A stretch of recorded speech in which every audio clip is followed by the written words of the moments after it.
Hello, everyone. My name is Dr. Brian Thatcher, and welcome to Mercy Unbound. It's a show that aims to provide hope, an avenue for healing, and one that will help you understand and then live the great mercy of God. With me today is a longtime friend. I haven't seen him for a while, but we've been friends for many years. Dan Lynch is a former judge. He's authored several books, did a video. He's director and founder of Dan Lynch Apostolates. The website is jkmi for Jesus King Mary Immaculate.com, jkmi.com. We're going to talk about his ministry, but we're really going to focus today also on something that's in the news every day: Ukraine, Russia, and we're going to tie this into the Blessed Mother and Jesus. And but before we get into it, it's interesting. Dan has written a couple books: Our Lady of Guadalupe, Hope for the World; Our Lady of America, Our Hope for the States. And that's what we've got to help people understand. There's no need to despair, be discouraged. We've got to keep the hope. We've got to keep our eyes on the finish line, which is Jesus Christ. And we've got Mary to help us walk and get closer to Jesus. And Dan's been doing this for many, many, many years. Before the show began, I was thinking, Dan, you're a former judge, and you always had to follow the law. But I hope when I pass that I won't see Jesus the judge, but Jesus the King of Mercy. So, amen. Welcome to Mercy Unbound today, Dan. Thank you, Brian. Thank you for having me. We haven't been together since we went to a conference together in Hawaii several years ago for Divine Mercy and Our Lady of Guadalupe. Yes, share us a little bit about your ministry. You've been doing a lot of things with the Jesus and Mary for many years. Yeah, well, I founded the Dan Lynch Apostolates in 1991, and we promote devotion to Our Lady of Guadalupe, Our Lady of America, Jesus, King of all nations, and St. John Paul II. Now, that's all on our website. We do most of it through visitations of their images, primarily the image of Our Lady of Guadalupe. We have a full exact size replica of that image, which is still in Mexico City. It's 3 feet by 6 feet. So it's you can see her over my shoulder on my wall. There's a small image of her. And she came to Mexico and brought the conversions of Mexico. People think, can a country be converted? Like Our Lady of Fatima asked us to pray for the conversion of Russia. And that raises a question, can a country be converted? Our Lady of Guadalupe converted Mexico in 1531 in 9 years. She appeared there to a saint, St. Juan Diego, and then left her image on his cloak, a miracle, and said in her message to the Indians, I am one of you. She appeared as a mestiza. That's a combination of the Aztec Indian and the Spanish. It's mixed blood. They call her the Morenita, the little brown lady. And so it was like a melding of the races. All the antagonism had been ended because the Aztecs were on the verge of a war against the Spaniards, and they were still practicing human sacrifice. The bishop prayed for peace, and it came because she said to the Indians, I am one of you. And that she melted their hearts. She said, I want to manifest my son to you. So the Franciscans, who hadn't baptized hardly anybody in the last 20 years that they were there, 10 years after the conquest, people came from, all the Indians came from their villages to be baptized. Families, thousands and thousands. That was stupendous. You couldn't believe that. It really happened. And it was 9 million in 9 years. That's 3,000 a day for every day for 9 years. Now at Pentecost, Peter, he converted through his preaching 3,000. This is a novena of Pentecost for 9 years, every day, 3,000 a day, and that's 9 million. And then it's still a Catholic country. That's how a country can be converted. And that's our hopes for Russia. And that's what Our Lady of Fatima promised us. The whole future of the world, peace in the world, hinges on the conversion of Russia. It's a linchpin of peace. And if it's not converted, Our Lady said, they will spread their errors through the world, which they have done with communism. There'll be annihilations of nations, which hasn't happened yet, but they're getting capable of it with their new nuclear weapons. And so we want to implore Our Lady of Fatima and Jesus, Christ the King, to bring peace to Ukraine, divine mercy to Ukraine, and the conversion of Russia. So in our mission, we have this image, as I said, that we bring around what we call visitations. We train parish teams to receive the image and organize them with their sponsor, the pastor, to go wherever a mother is needed.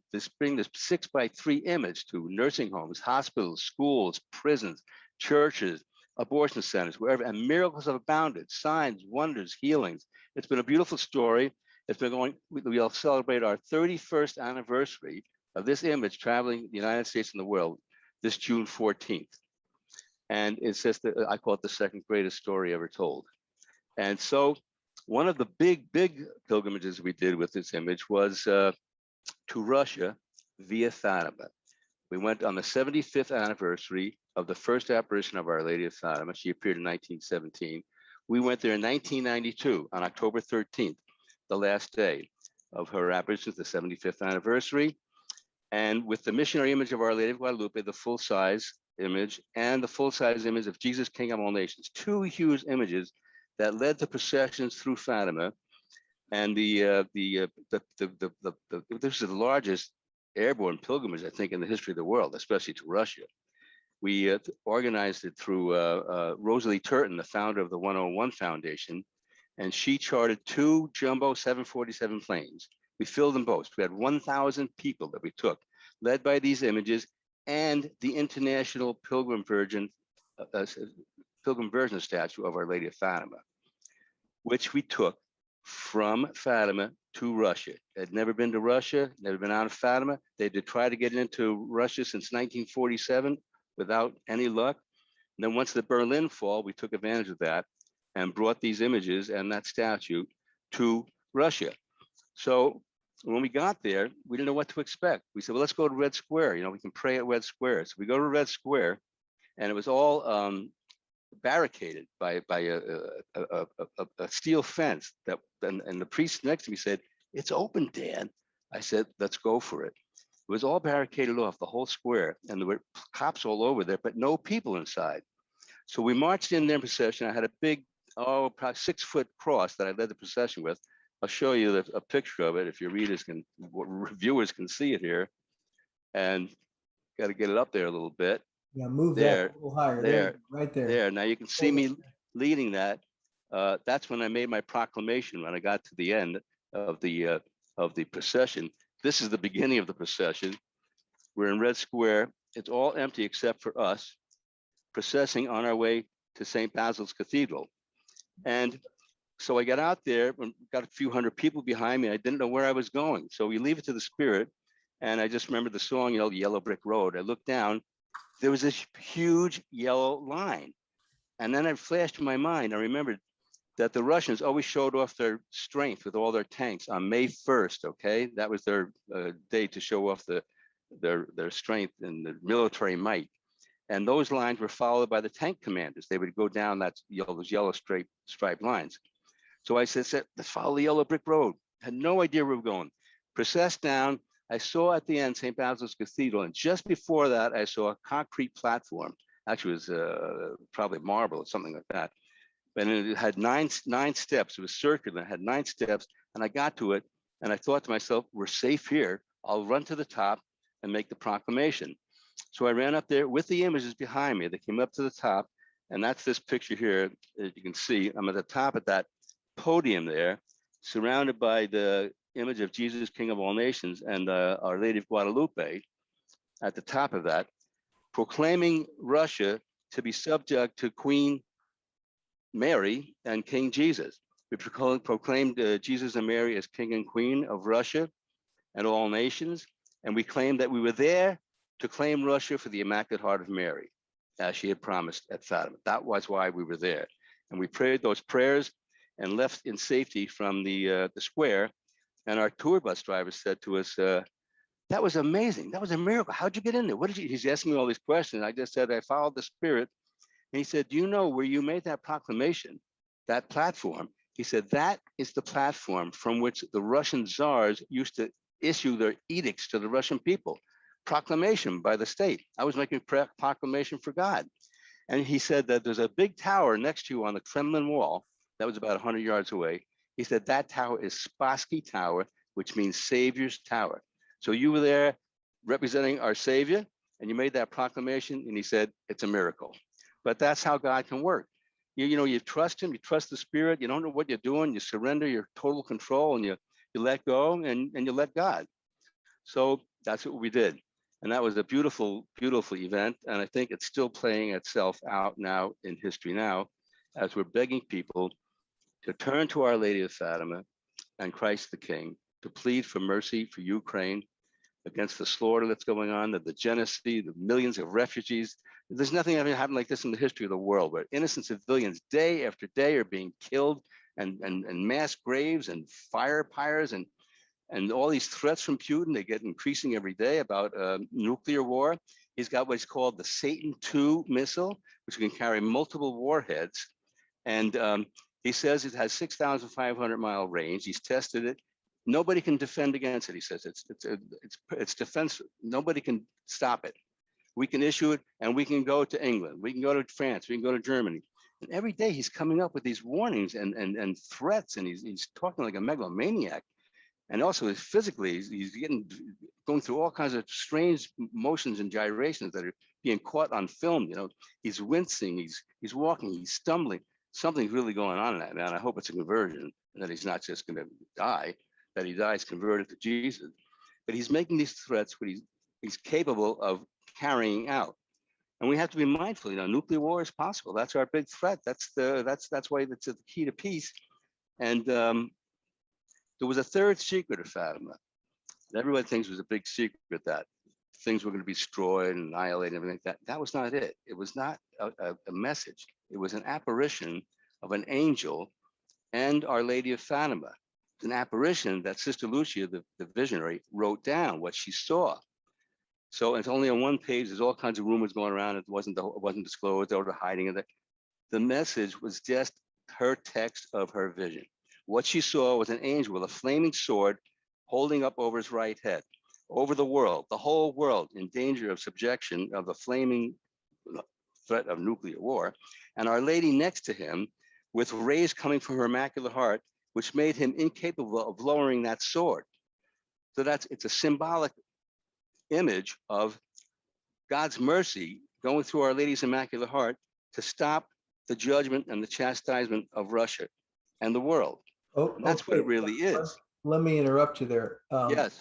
So we've got this human war going on, thousands and thousands of innocents. It's despair, it's hopelessness if you watch the news, but this is as much a spiritual battle as a worldly battle, isn't it? It's more of a spiritual battle than a material battle on the earth, you know. And even regarding that third secret vision that Sister Lucia wrote down, Cardinal Ratzinger, who later became Benedict XVI, he said, "This is no fanciful imagination.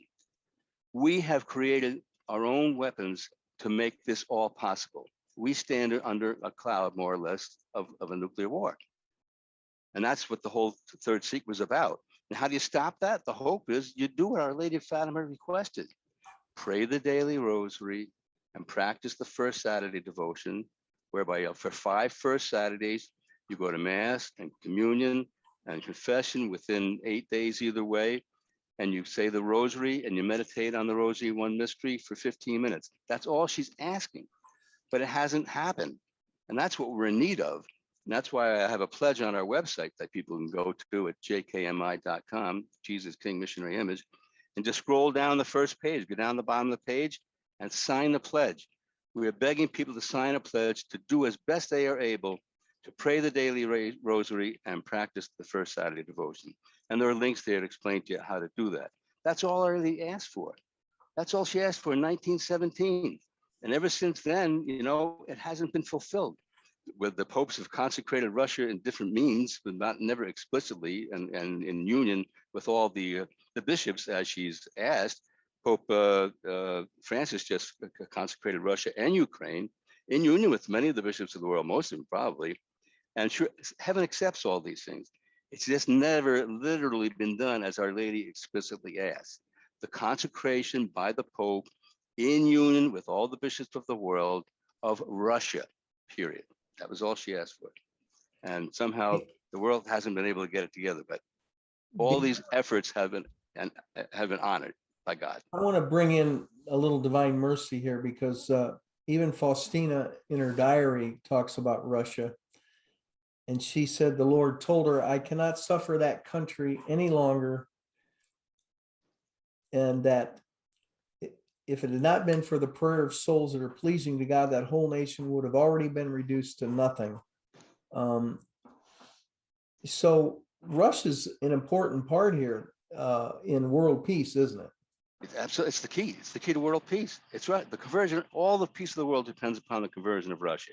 Yeah, and this is Jesus Christ coming from heaven to Saint Faustina in the 30s in Poland, okay, to give her this message. Many people have never even heard of this message. You know, you wonder why did Our Lady want Russia converted? Because of the horrible things it's done. And Jesus is telling her how he suffered because of Russia. He's never named a country before that, and essentially is an enemy of Christ. And that's essentially what he's saying. I So, cannot suffer that country any longer. Do not tie my hands, my daughter. And he's saying it would have been reduced to nothing if it hadn't been for the prayers of souls like Saint Faustina. That's why the prayers are so part. What stopped that? The prayers of Saint Faustina, the prayers of divine mercy. That shows you the power of prayer, the infinite power of prayer. So why did he say that? Why did he say that? Well, these are some of the things he did. So he came to her in 1936 and gave her this message, how he suffered for Russia. Why? Starting in 1924, okay, 1 year, Russia liquidated 10 million kulaks. They were independent Russian farmers. 10 million by forced collectivization, 10 million gone. 1933, Russia confiscated and hoarded the Ukrainian grain harvest. Many people don't know this. This is Ukraine, 1933. It was a true genocide that he's starting again now through Vladimir Putin. It was a true genocide that resulted in the deaths by starvation of approximately 8 million Ukrainians. Deliberate starvation, stole all their grain, stole their seeds so they couldn't regrow the crops. Horrific, horrific. In 1934, they put a great purge of their own people. Anybody, it's all about power. Anybody that suspect of not agreeing with the power, the state that they're purged. Today they call it canceled, but they were killed. It lasted for 4 years, killed over 1 million human beings, and there were also approximately 2 million who died or were killed in the gulags, the slave labor camps. Look at this chain of history that's going on. In the 1940s, under Soviet communist dictatorship, the regime in Ukraine again, 1940s, what do they do there? They destroyed the Ukrainian Greek Catholic Church, 4 million members of it. It was outlawed. The bishops were martyred. Many people died, martyrs for the Ukrainian faith. And it's just, they exiled them, they arrested them, and the killings continued. And Our Lady warned all about this at Fatima. Unless my requests are granted, Russia will spread her errors throughout the world. And so they tallied it up, the New York Times, February 4th, 1989. The New York Times reported that the total Russian victims up to that date total about 20 million people. And that's years ago, it's 40 years ago. What have they done since then? They've committed international aggression against Georgia, Belarus, Azerbaijan, Crimea, and now the rest of Ukraine. Now, the funny is that, Putin says that Ukraine is really Russia. It's really Russia. That's when he has this dream of expanding the Russian Empire to wherever he wants it to end. And everything he says is a lie. He brought those tanks to the border of Ukraine and said, oh, we're just doing exercises. I have no intention of invading Ukraine. Liar to the whole world. The whole world knows he's lying. And then he gets away with it and the media doesn't report it. And Dan, let me and on jump it in. goes. Let me ask you though, you've got all these things and they're still going on today because I'm reading where they're taking men and little children, infants off to Russia from Ukraine. So this is still like history's just continuing. But wasn't Russia the first country to legalize abortion? Yes, absolutely. And they lead the world in abortions today. The statistics are phenomenal. Most Russian women average 5 to 7 abortions apiece, And of course, they have a demographic winner now. They don't have a population because they're boarding them off. And all that added to the horror. But getting back to his claim, and when the media picks this up, well, Russia really has a claim to Ukraine. They do not have any claim to Ukraine. And Pope St. John Paul II went there in 2001, okay? And he's answered this whole question. It's beautiful what he said there. He made a farewell address in 2001 to the Ukrainian people. Thank you, Ukraine, who defended Europe in your untiring and heroic struggle against invaders, which includes today's invaders, the Russians. They have a history of invasions there, but they always stood up for the faith. The Pope continues, it has been my longstanding wish to express my admiration and appreciation for the heroic witness that you have borne during the long winter of persecution in the past century. My hope is that Ukraine will be able fully to become a part of the Europe, which will take in the entire continent from the Atlantic to the Urals. That's the Pope's hope for Ukraine. You know who else has a hope like that? Vladimir Putin wants Russia to have the entire continent from the Urals to Atlantic, the other way around, okay? The Urals in the East Atlantic. The same language that the Pope used that he would hope Ukraine would have, they're claiming it for themselves. The Pope continues, Christians know that they are by right an integral part of the Ukrainian nation. They are so by virtue of a 1,000-year history, and most people deny this history and don't know it. Our Lady is Queen of Ukraine. Ukraine was the first country in history ever to consecrate itself to Our Lady in Ukraine. They've got a 1,000-year history. They're not newcomers on the block. So the Pope says, it began with the baptism of Vladimir and Kievan Rus in 988 in the waters of the Dnieper River. But they are especially so today, the Ukrainians, because of the baptism of blood, which they received in the course of the tremendous persecutions of the 20th century. In those terrible years, countless were the witnesses to the faith, not only Catholics, but also Orthodox and Reformed Christians who underwent deprivations of all kinds for the love of Christ, in many cases to the sacrifice of their very own lives. So Ukraine has a legitimate claim to its own country and its history and its martyrdoms and its persecutions, which are being continued today by Russia, with the most unjust war probably in the history of the world. Unannounced, unjust invasion and the horrors that they're doing over there, Pope Francis has spoken about. He went to, he had a general, this is just this last month, April 6th. The Pope, he held up a Ukrainian flag that came from the city of Bucha.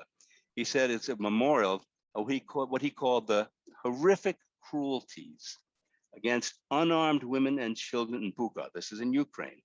This is all innocent civilians that the Russian soldiers were going about annihilating.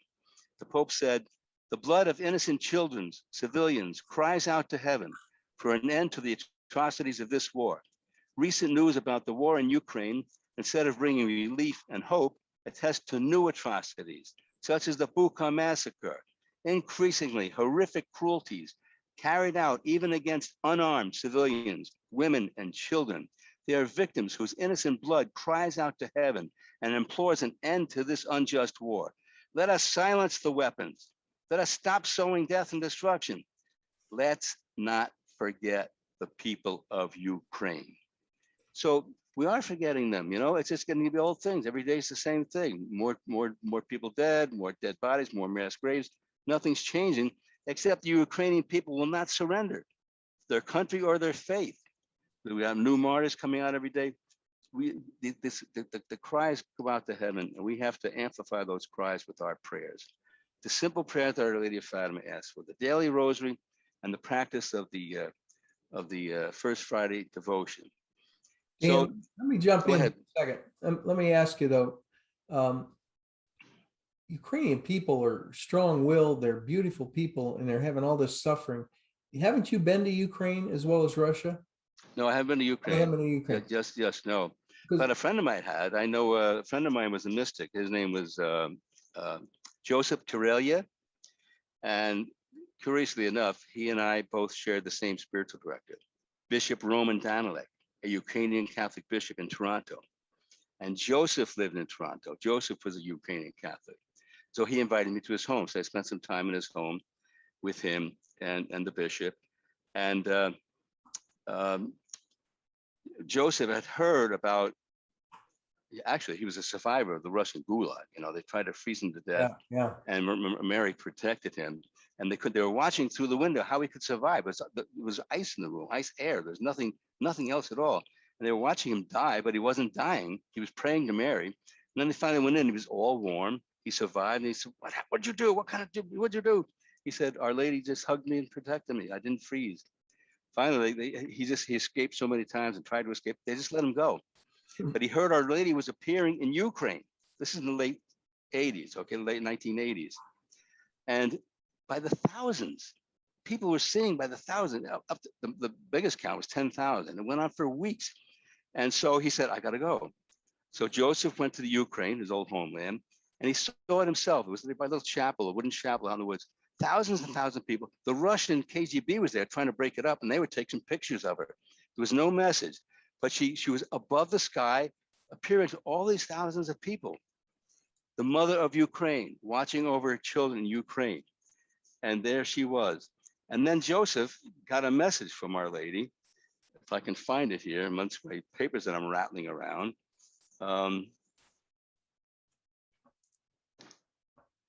This is what Our Lady told him. Quote, this is Our Lady to Joseph Torelli. In order to save Russia and the whole world from godless evil, you must convert Russia to Christ the King. The conversion of Russia will save Christian culture in the West and will be a push for Christianity throughout the world. But the kingdom of Christ the King shall establish itself to the reign of the Mother of God. He got that message. It's the Fatima message. He'd never been to Fatima. I don't even know if he knew about Fatima. He must have, but that was it. And he's repeating the same message. And then after that, he went to a private meeting in a home. I knew the lady down in Connecticut. And this is reported by Michael Brown of Spirit Daily. At that meeting that he went to, there was a small group of people, if I can find amongst my papers here, pardon my fumbling around, but it's a very important message. And where are you, Joseph? You know, I may remember that, correct me if I'm wrong, but didn't he warn about watch out for a man named Vladimir? That's exactly what he said. He said he's a very evil man and he'll bring trouble to the world. And that was before Vladimir Putin assumed authority in Russia. And that was a clear warning, and that's a clear message that was reported by Michael Brown. And so, yeah, well, he's proving himself, isn't he? Putin is proving the message, that's for sure. You know, unfortunately, Pope Francis, when he said, may we be tireless in praying. And so many people, and in my life at times, I've been a skeptic too, you know, about praying, but the older I get, the more I've seen that prayer can move mountains, and we really have to pray and get down on our knees.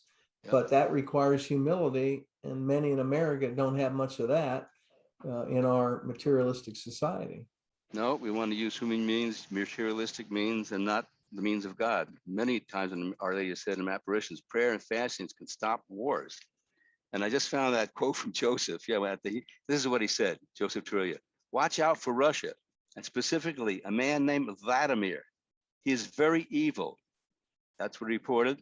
And he's going to start a conflict. And that was reported in the 1990s before anybody ever heard of Vladimir. And that's the way it is, and that's the way it's going, and that's the way he's proving himself.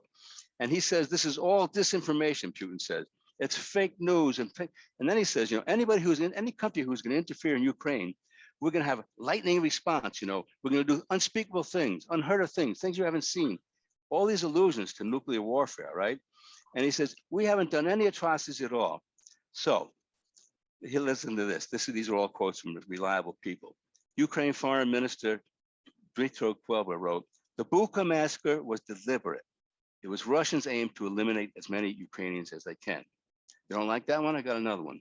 Journalist Sergei Medvedev said, the scenes we now see in Ukraine recall other third millennium Russian atrocities.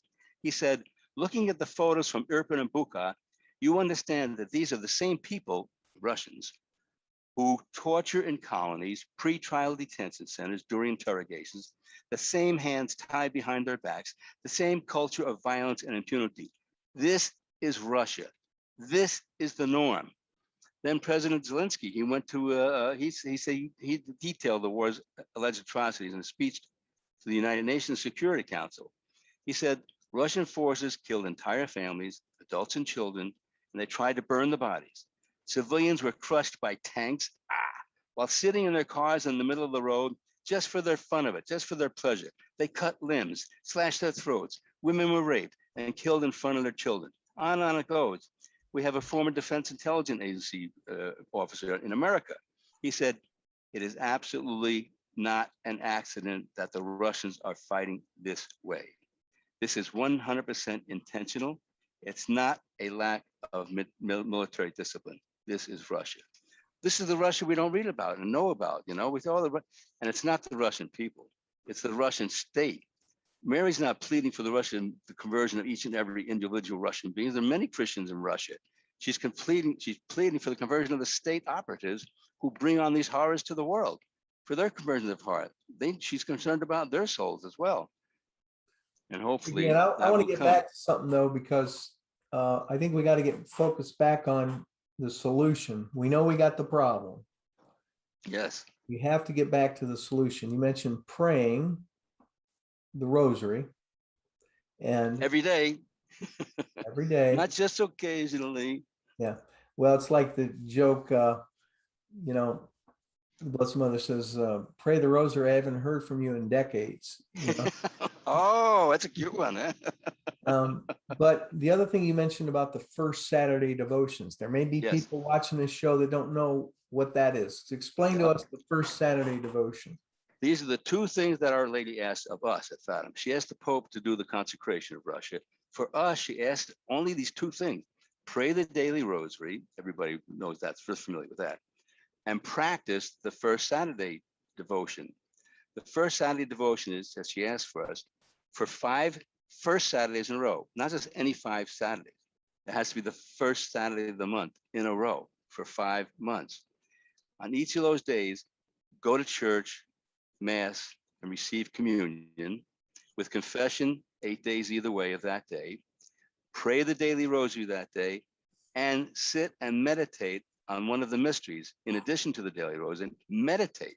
Shut up, still your mind, and think in deep in silence for at least 15 minutes. We should be able to handle 15 minutes, but in this distracted age, it's even difficult to do that.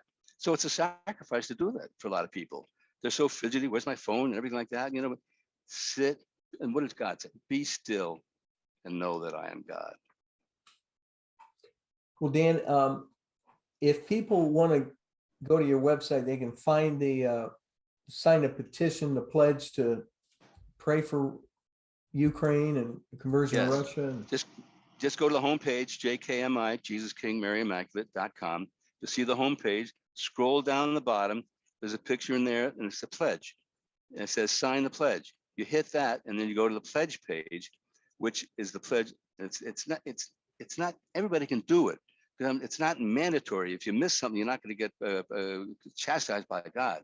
It's in the languages, please pray the daily rosary as you are able. Some people just can't do it every day, as you are able. Everyone knows what they're able to do. Do what you can. Try to practice the first Saturday devotion as best as you can. So you're not signing your life away by signing this pledge. It's just giving you an encouragement to do that, because that's the answer to the whole thing. All these horrors that we've been talking about can be resolved by what she asked for in 1917. And we're way down the road from 1917, and we're on the cusp of nuclear war by the only country who can annihilate the nations that she prophesied. This is really serious business. So I plead with you people, go to the website, scroll down the page, sign the pledge, and start practicing the first Saturday devotion as you're able, and singing and saying the daily rosary. This is what's so sweet to Our Lady's heart. A rosary crusade saved Christianity at the Battle of Lepanto. Okay, the Christian fleet was outnumbered. This is back in the 50, I can't remember the date now. Anyway, 1500s. 1500s, yeah. 1500s, and the Christian fleet was outmanned, outgunned. The Muslim came down. Ali Pasha had the wind at his back. He had all the advantages. They prayed the rosary. The Pope asked Christianity to pray the rosary. Okay, only for a couple of weeks. And the winds changed. The Muslim ships went into each other, crashed into each other. They released 10,000 Christian galley slaves that were rowing those big trimarine boats, and that was the end of the invasion of Europe. It never happened again, and they were never able to invade Europe again. So that was all through a rosary crusade. That's the power of prayer.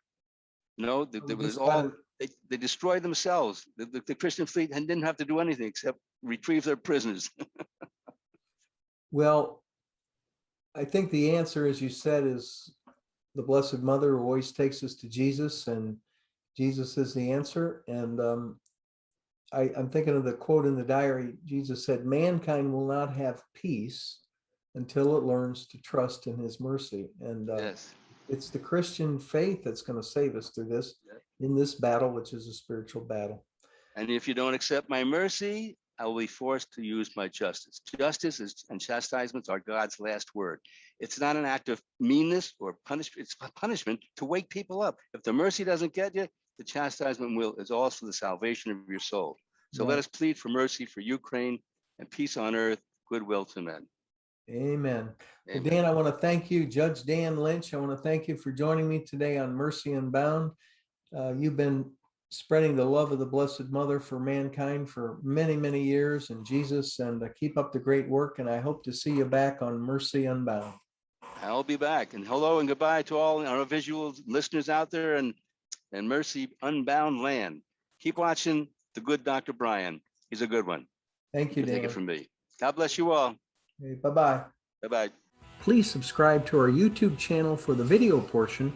The podcast can be heard at anchor.fm/Dr. Brian, Bryan Thatcher, Thatcher, and on all the major podcast forums. I would love to speak at your church or conference, and please consider supporting our efforts to spread the truth to a hurting world. Thank you again. And for more information, go to the website at drbrianthatcher.com.